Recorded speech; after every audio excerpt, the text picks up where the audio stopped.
नमस्कार विद्यार्थी मित्रांनो, लक्ष सरकारी नोकरी या एज्युकेशनल चॅनलवर आपले पुन्हा एकदा स्वागत.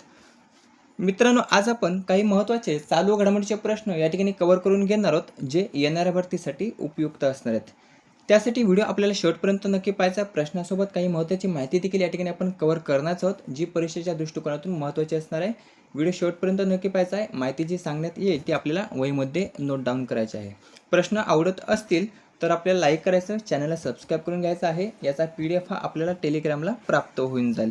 त्या ठिकाणी आपल्याला जॉईन व्हायचं आहे आणि लक्ष सरकारी नोकरी या यूट्यूब चॅनल देखील आपल्याला सबस्क्राईब करून घ्यायचा आहे. प्रश्न पाहूयात. प्रश्न पहिलाच आहे. भरपूर परीक्षेमध्ये हा प्रश्न रिपीट झालेला आहे. पहिला प्रश्न आहे, 2026चा 44वा लोकमान्य टिळक राष्ट्रीय पुरस्कार हा कोणास जाहीर झाला आहे? तर 2026चा 44वा लोकमान्य टिळक राष्ट्रीय पुरस्कार जर आपण पाहिला तर हा अलीकडेच अजित डोवाल यांना जाहीर झालेला आहे. कोणाला? अजित डोवाल. आता अजित डोवाल कोण आहेत? तर ते भारताचे राष्ट्रीय सुरक्षा सल्लागार आहेत. लक्षात ठेवायचं आहे. यावर देखील प्रश्न विचारला जातो. देशाचे राष्ट्रीय सुरक्षा सल्लागार कोण आहेत? अजित डोवाल आहेत. हे लक्षात ठेवायचं आहे. त्यावर प्रश्न विचारला जाईल किंवा मग फिरून विचारला जाईल. यावर्षीचा जो काही लोकमान्य टिळक राष्ट्रीय पुरस्कार आहे तर तो कोणास जाहीर झाला? तर तो अजित डोवाल यांना जाहीर झालेला आहे. थोडीशी एक्स्ट्रा माहिती. या पुरस्काराची सुरुवात आपण पाहिली तर 1983 साली झाली होती. लोकमान्य टिळक यांचा स्मृतिदिन जो असतो 1 ऑगस्ट, तर या 1 ऑगस्ट रोजी या पुरस्काराचे वितरण हे करण्यात येत असते. लक्षात ठेवायचं आहे. आता हा पुरस्कार कोणत्या ट्रस्टच्या वतीने दिला जातो? तर टिळक स्मारक ट्रस्ट. टिळक स्मारक ट्रस्टच्या वतीने हा पुरस्कार दिला जातो. या टिळक स्मारक ट्रस्टचे अध्यक्ष विचारले तर लक्षात ठेवा, रोहित टिळक.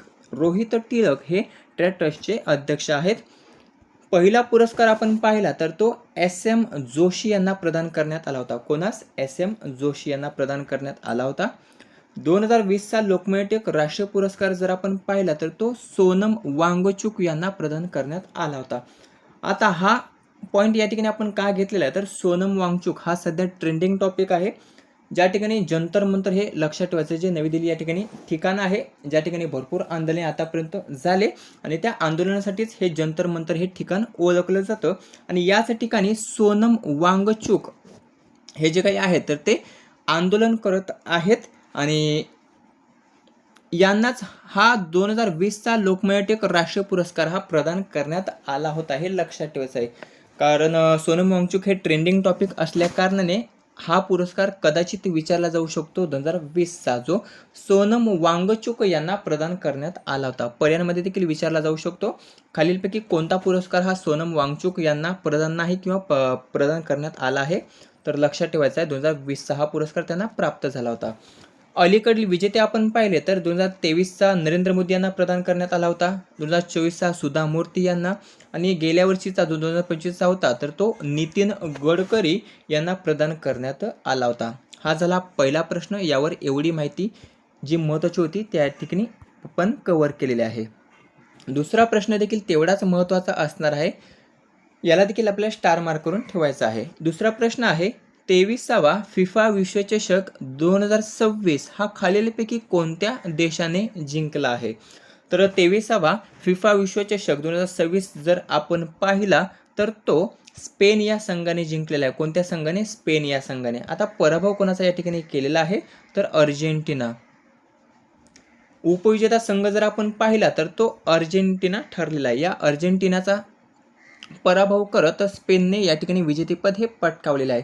थोडीशी माहिती पाहूया. आवृत्ती विचारली जाते तर आवृत्ती होती 23वी. या 23व्या आवृत्तीचं विजेतेपद स्पेनने पटकावलेलं आहे. कितव्यांदा विचारलं जाऊ शकतं? तर दुसऱ्यांदा विजेतेपद हे पटकावलेलं आहे. या अगोदर 2010 साली स्पेनने विजेतेपद पटकावले होते. त्यानंतरचे याचे हे दुसरे विजेतेपद असणार आहे, 2010 आणि 2026. स्पेन या संघाचे कर्णधार कोण आहेत? विजेता कर्णधार या ठिकाणी आपण कव्हर केलेले आहेत. तर रॉड्री आहेत बघा. रॉड्री हे विजेता कर्णधार असणार आहेत.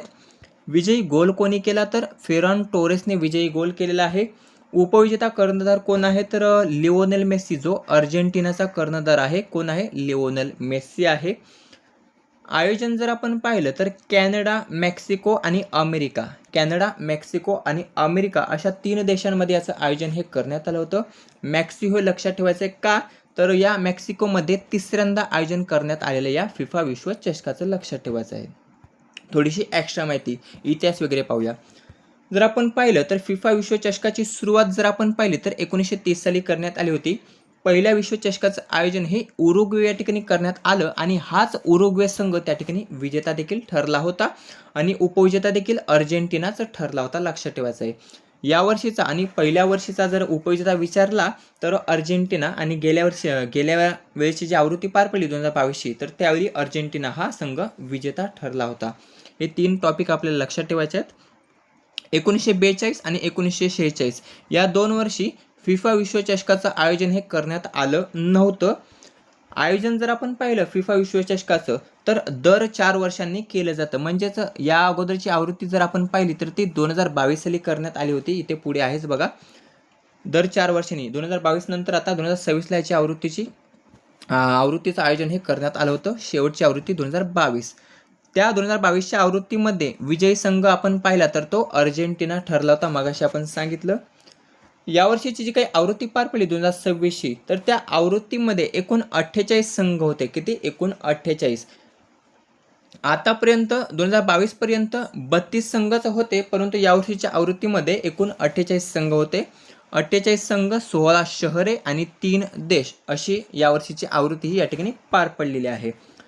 या 2026च्या आवृत्तीमध्ये गोल्डन बूट कोणी पटकावला तर गोल्डन बूट हा कायलियन एम्बापेने पटकावलेला आहे सलग दुसऱ्यांदा. म्हणजे कसं तर 2022 साली जी आवृत्ती पार पडली होती तर त्या आवृत्तीमध्ये देखील गोल्डन बूट हा कायलियन एम्बापेनेच पटकावला होता आणि यावर्षीच्या आवृत्तीमध्ये देखील गोल्डन बूट हा कायलियन एम्बापेनेच पटकावलेला आहे, ज्या ठिकाणी 10 गोल केलेले आहेत. कोणी तर कायलियन एम्बापेने, जो फ्रान्स या देशाचा खेळाडू आहे. सिल्वर बूट हा कोणी पटकावला तर तो लिओनेल मेस्सीने पटकावलेला आहे, जो अर्जेंटिनाचा खेळाडू असून याने 8 गोल केलेले आहेत. गोल्डन बॉल आपण पाहिला तर तो रॉड्रीने पटकावलेला आहे, जो स्पेनचा आहे आणि त्या ठिकाणी कर्णधार देखील आहे. गोल्डन ग्लोव आपण पाहिले तर उनाई सिमोन यांनी पटकावलेला आहे आणि फिफा फेअर प्ले अवॉर्ड जर आपण पाहिला तर तो नेदरलँड या संघाने पटकावलेला आहे. फिफा विश्वचषकाचा जर आपण इतिहास पाहिला तर यामध्ये सर्वाधिक विजेता आपण पाहिला तर 5 वेळा सर्वाधिक विजेतेपद हे ब्राझील या संघाने पटकावलेले आहे. आपल्याला ब्राझीलमधील एक जर महत्त्वाचा खेळाडू माहिती असेल तर तो कमेंट करून सांगायचा आहे. प्रश्न क्रमांक 3 हा देखील प्रश्न महत्त्वाचा आहे, कारण 72वे जे काही राष्ट्रीय पुरस्कार आहेत बघा तर ते या ठिकाणी जाहीर करण्यात आलेले आहेत आणि या 72व्या राष्ट्रीय चित्रपट पुरस्कार सोहळ्यामध्ये सर्वोत्कृष्ट मराठी चित्रपट हा कोणता ठरलेला आहे हा प्रश्न या ठिकाणी विचारलेला आहे. 72वा राष्ट्रीय चित्रपट पुरस्कार आपण या अगोदरच्या व्हिडिओमध्ये कव्हर केलेलाच आहे.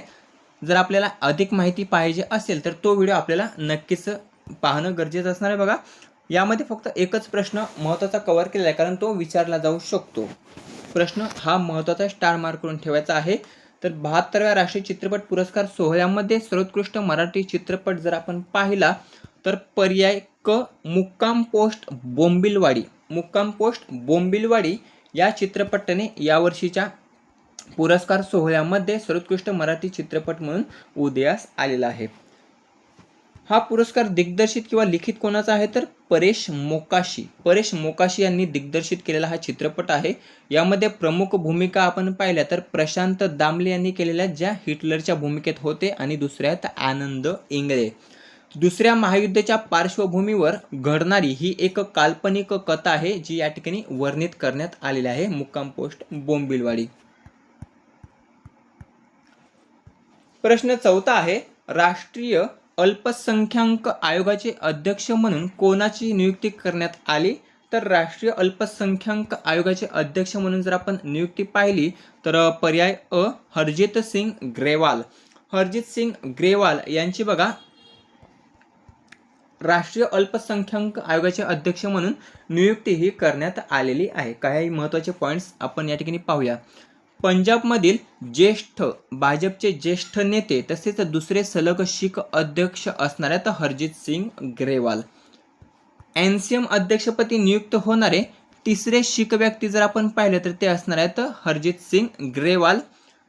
कार्यकाळ 3 वर्षाचा असणार आहे आणि हे जे काही राष्ट्रीय अल्पसंख्याक आयोग आहे बघा तर हे वैधानिक आयोग आहे, हे देखील लक्षात ठेवायचं आहे. काय आहे? वैधानिक आयोग, कार्यकाळ 3 वर्ष. माजी अध्यक्ष कोण होते? तर इक्बाल सिंग लालपुरा होते, जे सिखच होते, लक्षात ठेवायचं आहे. राष्ट्रीय अल्पसंख्याक आयोग कायदा 1992 अंतर्गत आयोगाची स्थापना हे करण्यात आली आहे. 6 अधिसूचित अल्पसंख्याक समुदाय कोणकोणते आहेत? मुस्लिम, ख्रिश्चन, शीख, बौद्ध, पारसी आणि जैन. भारतीय राज्यघटनेतील कलम 29 व 30 हे अल्पसंख्याक हर्ष दर्शवतात. त्यानंतर NCM 7 सदस्य, त्या ठिकाणी अध्यक्ष, उपाध्यक्ष आणि 5 सदस्य असतात. मुख्यालय कोणत्या ठिकाणी आहे? तर नवी दिल्ली या ठिकाणी याचं मुख्यालय आहे. आणि संविधानामध्ये अल्पसंख्याक, मायनॉरिटी हा जो काही शब्द आहे, तर या शब्दाची व्याख्या दिलेली नाही, हे देखील लक्षात ठेवायचं आहे. 1993 साली पहिले अध्यक्ष होते सरदार अली खान. प्रश्न 5वा, अलीकडेच निधन झालेले ब्रिज मॅन ऑफ इंडिया म्हणून खालीलपैकी कोणास ओळखले जाते? प्रश्न हा देखील महत्त्वाचा आहे, स्टार मार्क करून ठेवायचा आहे. ब्रिज मॅन म्हणून ओळख असणारे गिरीश भारद्वाज, नाव लक्षात ठेवायचं आहे. पर्याय अ, गिरीश भारद्वाज यांना ब्रिज मॅन ऑफ इंडिया म्हणून ओळखले जात होते आणि ज्यांचं अलीकडेच निधन झालेलं आहे. थोडीशी माहिती पाहूया. गिरीश भारद्वाज यांना ब्रिज मॅन ऑफ इंडिया असं म्हटलं जातं किंवा त्यांना त्या नावाने ओळखलं जातं. ज्यांचा जन्म 2 मे 1950 रोजी झाला होता आणि निधन हे 7 जुलै 2026 रोजी झालेलं आहे. वयाच्या कितव्या वर्षी? तर 76व्या वर्षी, लक्षात ठेवायचं आहे. ते कर्नाटक राज्यातील यांत्रिक अभियंता व समाजसेवक होते. त्यांनी भारतातील दुर्गम भागांमध्ये जवळपास 140हून अधिक झुलते पूल देखील बांधलेले आहेत आणि 2017 मध्ये पद्मश्री पुरस्कार हा त्यांना प्राप्त आहे. पर्यायांमध्ये हे प्रश्न विचारले जातात बघा, त्यांचा जन्म विचारला जाईल, मृत्यू विचारला जाईल आणि पुरस्कार विचारला जाईल. त्यासाठी ही जी काही माहिती आहे ती आपल्याला लक्षात ठेवणं गरजेचं असतं. 6वा प्रश्न आहे, अलीकडेच युक्रेनच्या पंतप्रधानपदी कोणाची नियुक्ती करण्यात आली आहे? हा देखील प्रश्न महत्त्वाचा आहे. तर या ठिकाणी सर्ही कोरेत्स्की यांची बघा युक्रेनच्या पंतप्रधानपदी अलीकडेच नियुक्ती ही करण्यात आलेली आहे. थोडीशी माहिती. सर्ही कोरेत्स्की हे युक्रेनचे विद्यमान पंतप्रधान आहेत. युक्रेनच्या संसदेने 16 जुलै 2026 रोजी या नियुक्तीला मंजुरी दिली आहे. सरकारी ऊर्जा कंपनी नाफ्टोगाज, युक्रेनची जी काही सरकारी ऊर्जा कंपनी आहे नाफ्टोगाज, तर या नाफ्टोगाजचे माजी प्रमुख आहेत हे सर्ही कोरेत्स्की. कोरेत्स्की जर आपण पाहिलं तर ते युलिया स्विरिडेंको यांची जागा त्या ठिकाणी त्यांनी घेतलेली आहे. युक्रेनचे राष्ट्राध्यक्ष कोण आहेत? तर व्लादिमीर झेलेन्स्की हे युक्रेनचे सध्याचे राष्ट्राध्यक्ष आहेत. 7वा प्रश्न आहे, ज्येष्ठ समाजवादी विचारवंत डॉक्टर कुमार सप्तर्षी यांचे निधन झाले असून खालीलपैकी कोणते पुस्तक त्यांचे नाही? यावर देखील एखादा प्रश्न हा येणाऱ्या भरतीमध्ये विचारला जाऊ शकतो. त्याबाबतची सर्व माहिती या ठिकाणी आपण कव्हर केलेली आहे. ज्येष्ठ समाजवादी विचारवंत कुमार सप्तर्षी यांचं निधन झालेलं आहे. त्यांचं खालीलपैकी कोणतं पुस्तक नाही असा प्रश्न विचारलेला आहे? तर पर्याय अ, शाळेतील दिवस हे जे काही पुस्तक आहे बघा, तर ते त्यांचे पुस्तक नाही. थोडीशी एक्स्ट्रा माहिती. जन्म आपण पाहिला तर 21 ऑगस्ट 1941 रोजी त्यांचा जन्म झालेला आहे. 18 जुलै 2026 रोजी त्यांचं निधन झालेलं आहे. आणि यांनी कोणत्या दलाची स्थापना केलेली आहे किंवा संस्थापक कशाचे आहेत ते? तर युवक क्रांती दल युक्रांद याचे ते संस्थापक आहेत, लक्षात ठेवायचं आहे. त्यांना 62 वेळा अटक देखील झाली आहे. सत्याग्रही विचारधारा सत्याग्रही या मासिकाचे संपादक जर आपण पाहिले तर ते हे कुमार सप्तर्षी आहेत, लक्षात ठेवायचं आहे. इथे किती प्रश्न विचारला जाऊ शकतो. सत्याग्रही विचारधारा सत्याग्रही मासिकाचे संपादक कोण आहेत? तर सप्तर्षी कुमार हे आहेत बघा, त्याचे संस्थापक. शैक्षणिक संस्था स्थापना आपण पाहिल्या तर लोकनायक जयप्रकाश नारायण विद्यालय याची स्थापना केलेली आहे. 1967 मध्ये जयप्रकाश नारायण यांच्या मार्गदर्शनाखाली बिहारमधील गया येथे दुष्काळ मदत कार्य त्यांनी केलं होतं. 17 नोव्हेंबर 1967 मध्ये युवक क्रांती दलची स्थापना. 1972 मध्ये महाराष्ट्रामध्ये पहिल्यांदाच मिसा कायद्याचा वापर त्यांच्यावर करण्यात आला होता, जे सोलापूरचं आंदोलन होतं. 1977 जनता पक्षामध्ये प्रवेश, त्यानंतर 1978 अहमदनगर विधानसभा मतदारसंघातून आमदार जनता पक्ष होता त्या ठिकाणी, आणि 2025 बाबा आमटे जीवन गौरव राष्ट्रीय पुरस्कार जर आपण पाहिला तर तो यांनाच प्राप्त झाला असून 2020 गांधीयन फिलॉसॉफी अवॉर्ड देखील त्यांना प्राप्त आहे. राहिला शेवटचा आणि 8वा प्रश्न, तर नुकतंच ओकेन अमाकचम यांचं निधन झालं असून ते खालीलपैकी कोण होते. या 8 प्रश्नांमध्ये 3 प्रश्न हे निधनावर असून निधनावर प्रश्न हा एक तरी विचारला जातो. तर ओकेन अमाकचम यांचं निधन झालं आहे आणि ते बघा मणिपुरी चित्रपट दिग्दर्शक होते. कोण? मणिपुरी चित्रपट दिग्दर्शक होते. जन्म 1962 साली झाला, निधन 19 जुलै 2026 या रोजी झालं. त्यानंतर 1992 कोथांग चित्रपटाचे दिग्दर्शन त्यांनी केले होते, जे भारतीय आंतरराष्ट्रीय चित्रपट महोत्सवामध्ये प्रदर्शन देखील करण्यात आलं होतं. 1994 साली मायफोजी माच्या या चित्रपटाला 42वा राष्ट्रीय चित्रपट पुरस्कार देखील प्राप्त आहे, सर्वोत्कृष्ट मणिपुरी फीचर फिल्ममध्ये. 58व्या राष्ट्रीय चित्रपट पुरस्कार परीक्षक मंडळाचे सदस्य जर आपण पाहिले होते तर ते हे होते बघा ओकेन अमाकचम, लक्षात ठेवायचं नाव. 2002च्या त्यांच्या लाम्मे या चित्रपटाला मणिपुरी सिनेमातील पहिला व्यावसायिक डिजिटल चित्रपट म्हणून देखील ओळख प्राप्त आहे.